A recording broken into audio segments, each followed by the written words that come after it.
Hey, my name is Michael Secora. I'm the Executive Director for the Lowe Family Young Scholars Program.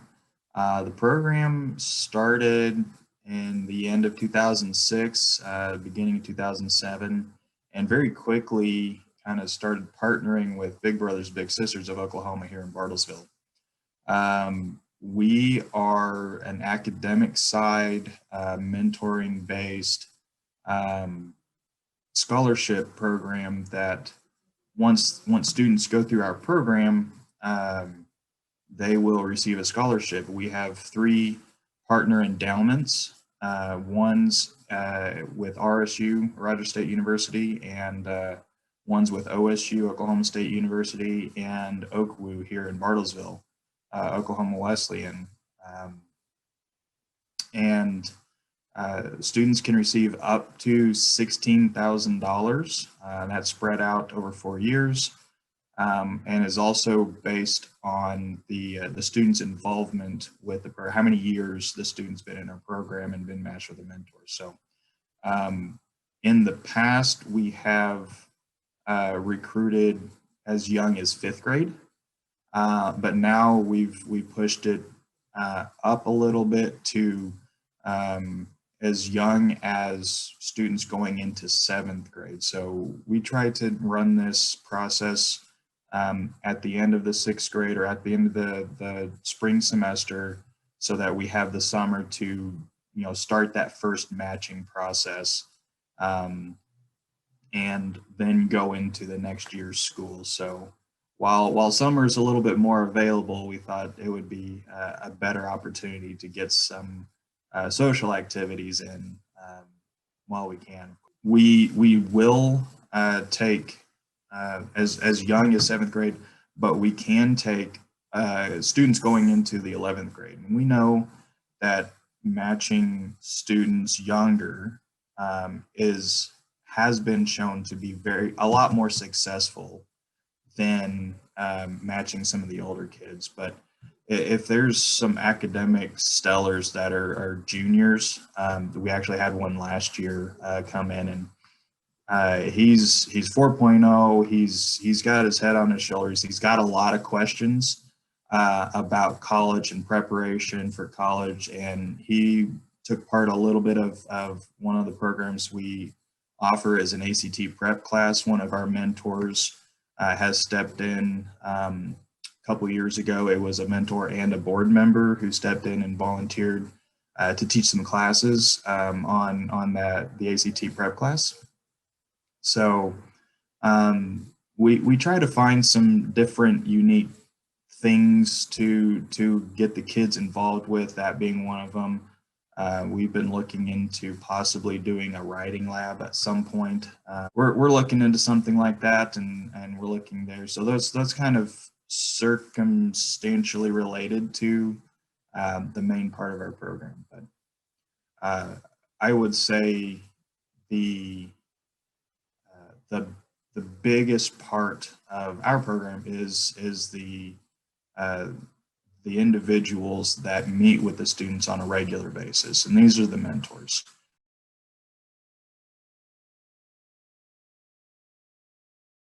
Very early on, like I said, we partnered with Big Brothers Big Sisters.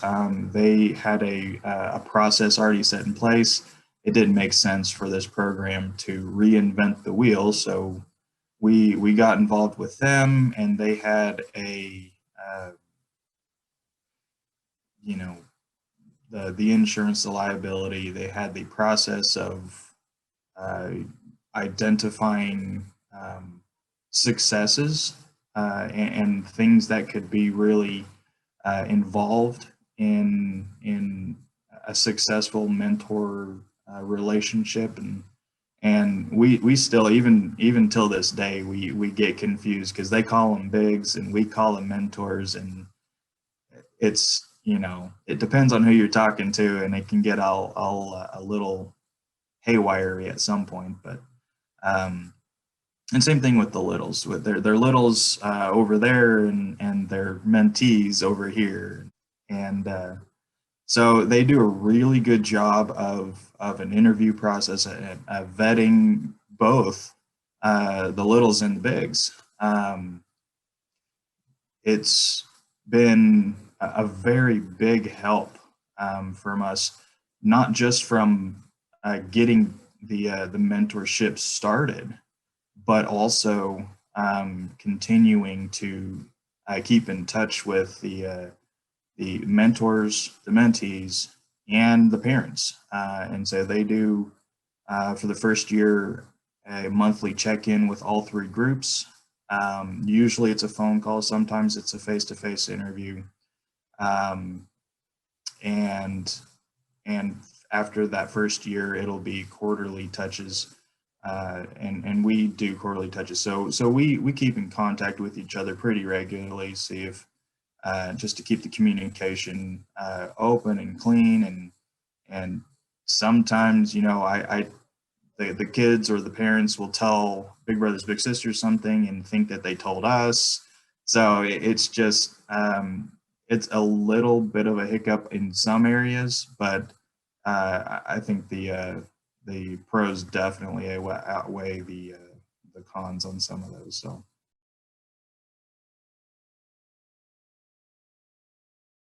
I've been here for 2 years, and every day I'm becoming more and more convinced that the legacy we live is played out on one-on-one conversations. And for me personally, I grew up doing a lot of one-on-one conversations with peers, and I'm seeing that with a lot of the kids and a lot of the students, college and professional as well, that a lot of those conversations are peer-based. But I know from my experience too, when they've become a mentorship um, conversation, it's been so much more rewarding. Uh, and I love to hear and see stories from our students' perspective and from the mentors' perspective of that conversation being navigated in a different way. And it's almost always the same kind of story. You know, I didn't know how this was going to look. I didn't know what to expect. Can I connect to someone who's so much older than me? And hands down, everyone by 2 or 3 years is just beside themselves with how much they've gotten to know and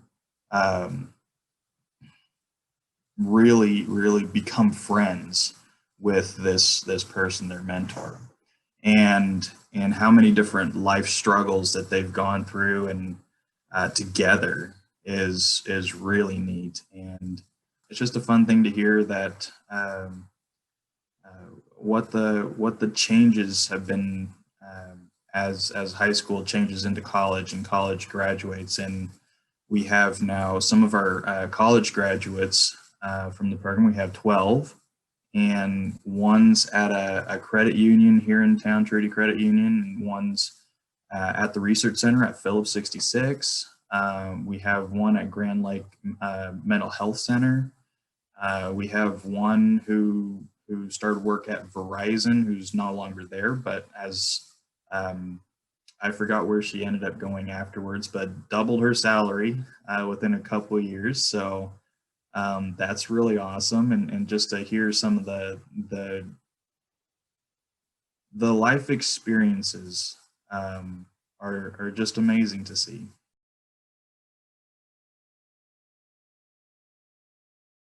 Big Brothers Big Sisters really has a mission of social connection. We have that academic side, and part of that is volunteering and values based. That goes the next step beyond what Big Brothers Big Sisters does, but we couldn't do without a social connection. You can't mentor without that. So we are, again, very grateful for that partnership. And our class, we have 3 different classes that we offer based on age. So 7th and 8th grade go through a values-based class called Steps for Success. And we go through self-confidence, self-esteem, we go through financial responsibility, and all these classes, every class is once a month while they're in school. So they get the summers off of classes, but we have a summer project that we get them to do. So I'll talk about that here in a little bit. So the 9th and 10th graders, we partner with Westside Community Center, and they have a program called We Prosper. We Prosper is a program that's designed for increasing professionalism, and they do etiquette classes, they do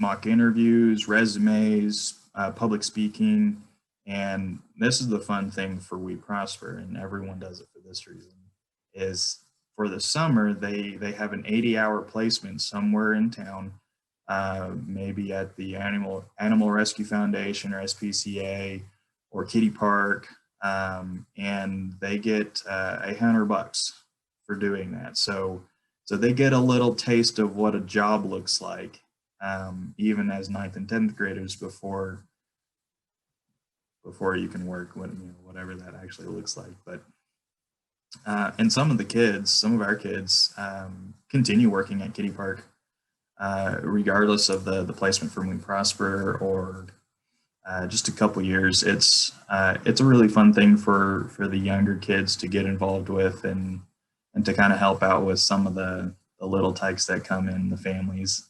And then, so the juniors and seniors go to Truity Credit Union for a class of finance for your future. And we talk about financial responsibility and budgeting and budgeting and budgeting. And we go through how to buy a car, what savings looks like, what the different aspects at a bank looks like, what my next year in college might look like financially speaking. So they really do build on each other. And again, all these things kind of help reorient, but it wouldn't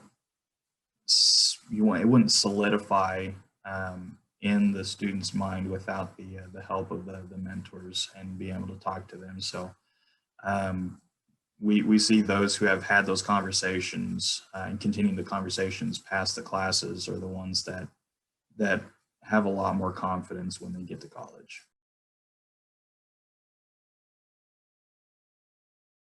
We also do quarterly volunteer events. So we get together, parents, mentors, and the students, and we all get connected with the community in some way.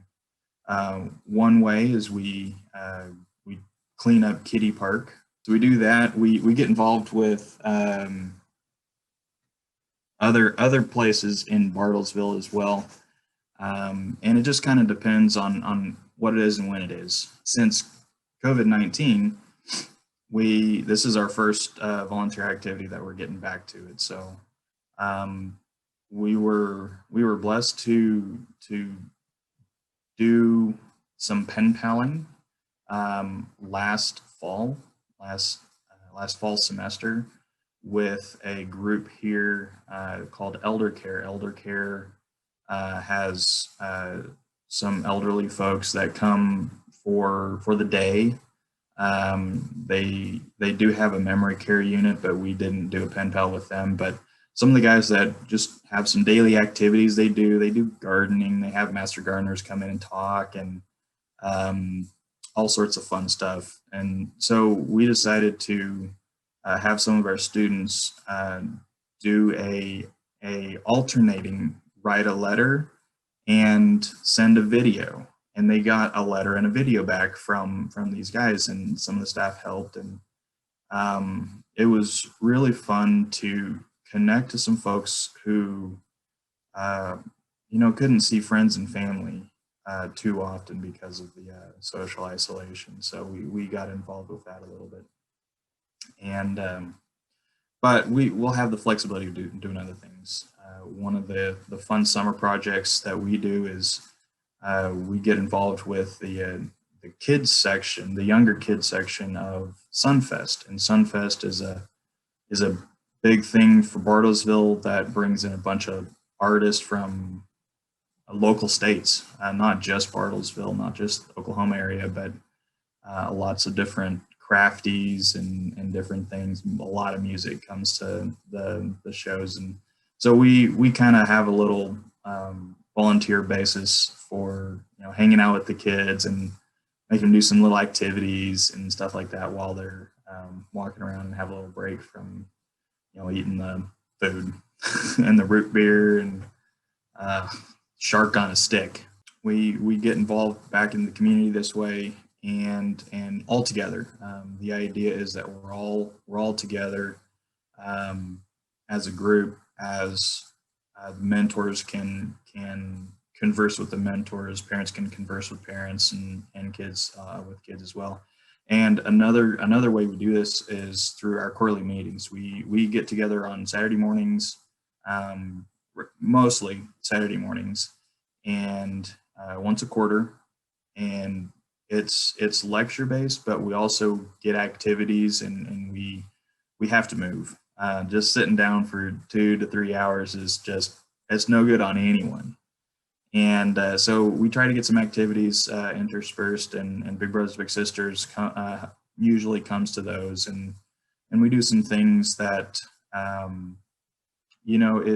is unique and interesting, and maybe it's good information or unique information, or it kind of just helps with the promotion of college and what college can do for the students. And we also have community members that talk about their experience of how they got to where they are. So we have, geologists to nonprofit management to bankers to, you name it. And we get some folks to talk about their experience of what it is and how they got there. And with the hopes of widening the experience for our students. Well, there's not just 3 options, there's more, but you don't have to be overwhelmed with the options either. Sometimes we've had some things, and as an organization, we will find grants to support those activities for the mentors. Sometimes they'll take them to dinner. There was one that 2 years ago, she ended up being our mentor of the year. Had her mentee as a junior, couldn't use her phone, navigate to Tulsa from Bartlesville, set up lunch, and then go to the museum, and that was kind of their outing. And it was done and accomplished by the mentee without the aid of the cell phone. So that was a fun time. And she had to create the budget, how much was lunch, how much are the tickets to the museum, yada yada. I think the museum was free, so that was easy. But when are we leaving, that sort of thing. So that was kind of a fun activity, and we like to do stuff like that. And something unique in the past, as a part of this grant, was one of the mentees had never been on an airplane, so they took a day trip from Tulsa to, I believe, Kansas City, and ate lunch or dinner there and came back. And that was just a fun outing.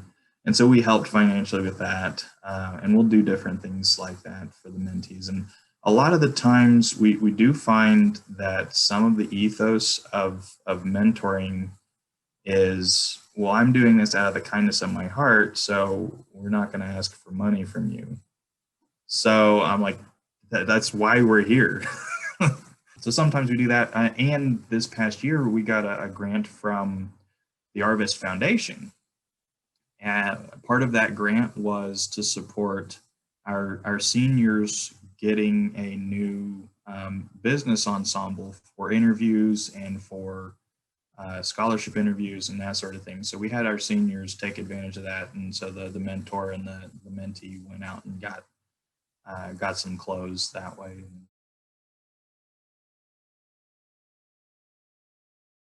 The program has been designed to provide a college opportunity for financially challenged families that either can't afford or don't know how to navigate the steps to college.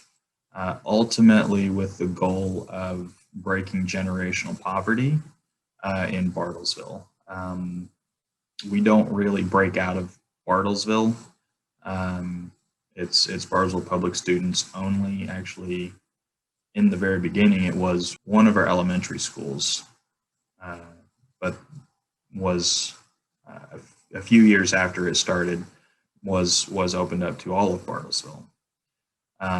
So we have, and because many of the activities are local, it's really not very possible to bring surrounding communities into Bartlesville too effectively. But yeah, ultimately is to provide not just an opportunity, but the skills and the ability to navigate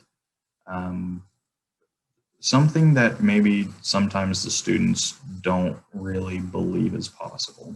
I like to think about it as opening up opportunity,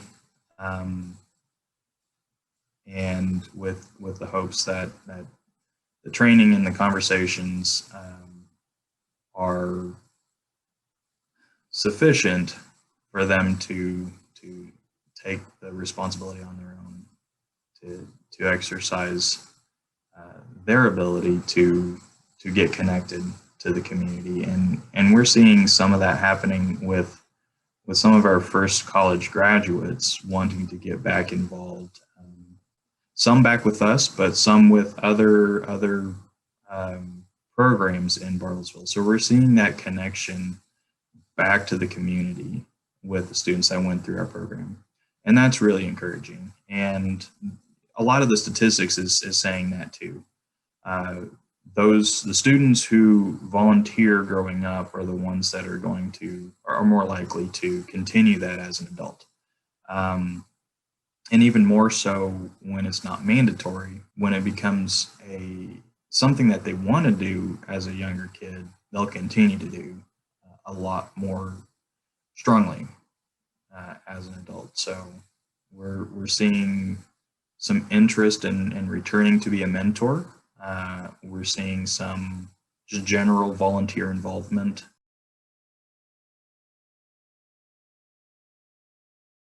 I know there's a general fear for either being a mentor or a mentee of, will this work out? I don't know what to say. I don't know if I can help. And the overarching comment from all the mentors I hear and all the mentees I hear is, yes, do it. Like, you're engaging in something brand new, and so there's going to be some hesitation, but it quickly fades, and you make a friend more often than not. And by more often than not, I mean I don't know of anyone that it didn't work out. The closest one to that is it just took a little bit longer, but ended up being probably the strongest friendship she ever had, because it wasn't immediately common interests, but as the mentee matured into college, it began a tremendous friendship that really helped. So although it took a little bit longer than some others, it was absolutely most rewarding. I would say it's also it really is a mandate from adults to leave their legacy through one-on-one conversations. I would say it is absolutely necessary for communities to do this. One, it would be a charge for parents and the students, but also not just family units. It would be other adults and other students and other youth getting involved together this way. And I've been mentored as an adult. And again, there are so many more people older than me that have a lot more wisdom than I do. And because of that has given me the confidence to be in the place I'm at, even though I don't know it all. It's very vital to me personally to have been invested in by other professionals. And part of what I want to impress that it's never too early, it's never too late to be a mentor or be a mentee. And even mentors need mentees. In a previous life, I was a personal trainer, and I would always say, even personal trainers need personal trainers. And I don't know any personal trainer in Bartlesville that had not had one or currently doesn't have one. It's so valuable. It's valuable to glean information and confidence from someone else who has gone through it before. So I've been contemplating on this idea for some time, that you can't teach what you don't know. What you know is what you remember. So what are we doing to remember the things that are important to us, and then be able to teach that to the next generation, or to your peers, or even to the mentors as well. And I don't know how many times that mentors have said, I have learned so much from my mentee. It goes both ways. I mean, there's learning going on all over the place, and it's just so fun. And the irony is, they always say it like a surprise. It's like, well, it shouldn't be a surprise, but it is. It tends to be a surprise. However long you want it to be. So, Big Brothers Big Sisters, they'll track and help through the kid being in high school. Basically, they are allowed to go through age 19, because sometimes you have high school seniors that are 19. So 18 is not a magic number, but we've had recent conversations that the end of high school and the beginning of college tends to be a natural break in things. For us, we don't want the break to happen. Our goal is to see our students graduate from college. We understand there's extra barriers in place, but our expectation, our hope, is that the mentors will continue through college graduation. And I've even heard some people just getting together every once in a while, like after they had kids, right? After the students had kids. So it even lasts after college.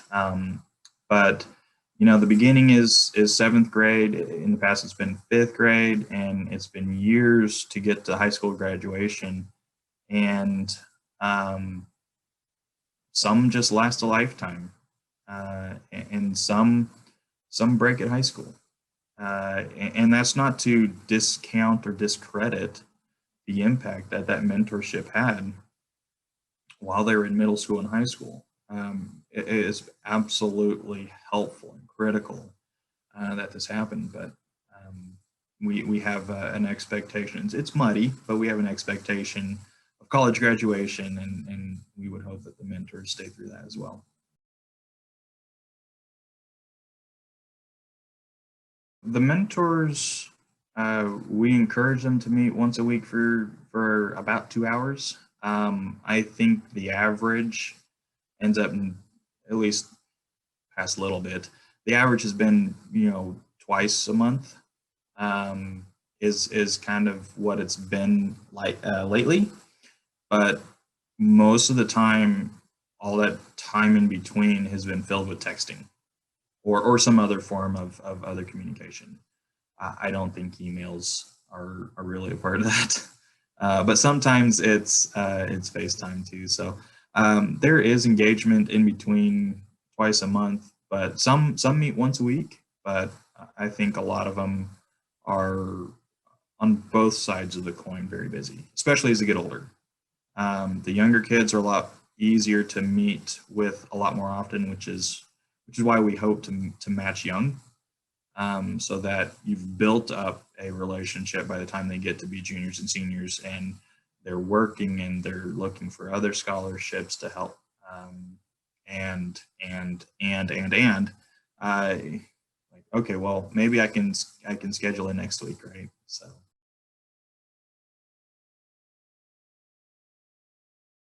Students, like the students we serve, um, it's somewhere between 11 and 20% graduate from college in less than 6 years. But I think it's closer to around 13-15%. But we have a 70% graduation rate of those who enter college. Most of them have graduated in 4 years. Some are doing a victory lap, and there's nothing wrong. I did a victory lap.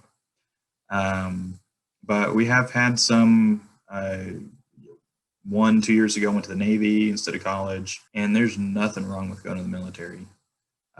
It just doesn't meet our mission. And we're trying to figure out what is it we can do to help make the students most successful for them. But we've been set up to engage in the direction of college. We really are kind of tied into, helping kids get to college. We can really stand behind a significant difference. Not only is the 70% retention and graduation rate higher than low-income first-generation students, but it's higher than most, just the general median for college graduation, which I think is about 55 to 60%, depending on which Oklahoma college you go to. I think that's about what it is within 6 years.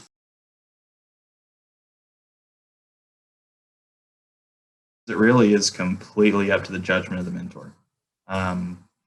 Some it's dinner, some it's you're getting ice cream, and you just let the conversation go where it goes. It goes to, we give mentors the ability to check grades for their students so they can keep up to date with what's the student saying and what's actually happening. So sometimes there's those conversations, sometimes it's other socially related conversations.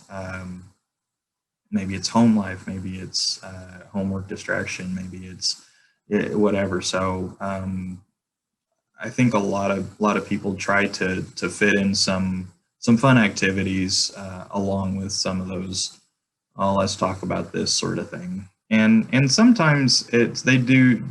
Sometimes if they need help, if the students need help in a certain area at school, they'll get tutoring from their mentor, or they'll ask the mentor and they'll come up here. And we have access to different volunteers that'll do, we've had chemistry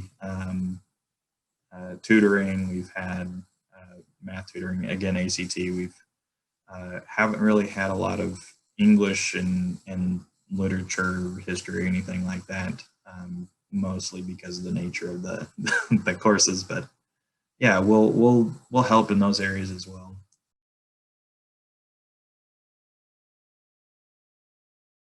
So during the summer, they don't get the summer off. But what we try to do with the summer is go through a goal setting process. So we go through SMART goals, and we're getting the mentors involved with the students creating a SMART goal, and then doing it, and then presenting that at the third quarterly meeting. So there's two options. There's one, you can do an educational. It can be educational. So in the past, we've had different institutions and different things provide summer camps, week-long summer camps, 2-week-long, and the kids go to that. Now with COVID, it's been, hey, you can do it online too. So there's all sorts of online educational things. So explore something, a skill, knowledge that you don't have, and go through that process. And so your SMART goal might look like something like, I want to specifically know more about civil engineering.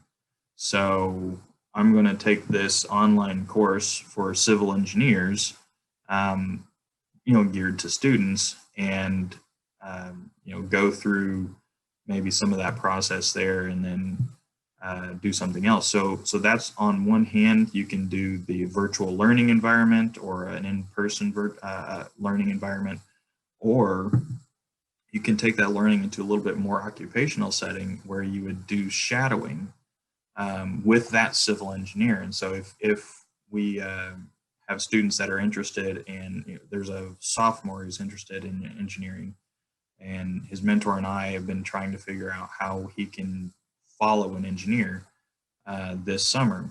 And Phillips and ConocoPhillips here in Bartlesville are no-go. So we're going to try to see, and they usually are. It's just because of COVID right now. And ConocoPhillips actually has a partnership with the high school that seniors can go work for them as an intern. So there is that option there as well. So we look for shadowing internships, other job opportunities that look towards career exploration.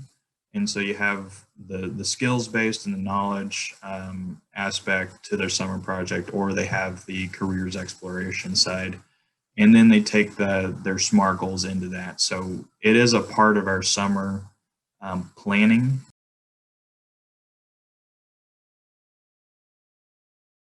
We rely heavily on partnerships. We partnered with Big Brothers Big Sisters. They have an expertise in that process.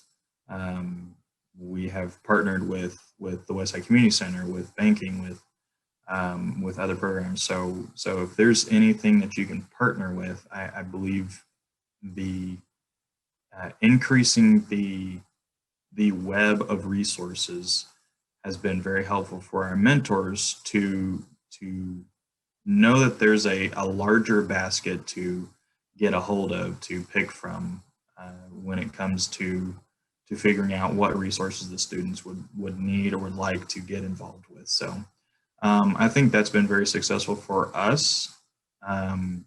We create a list of available scholarships for our students. So two big things that our students really get involved with or is a part of their college experience financially is our scholarship, which it will not be a full ride.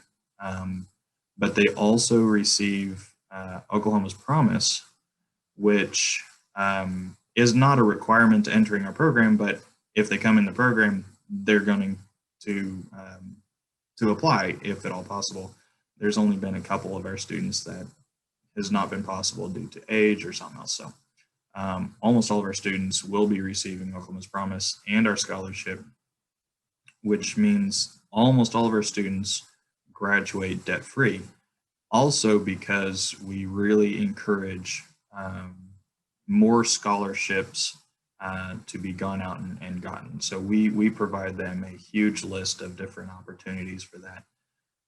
So that's one resource that we provide for our students annually.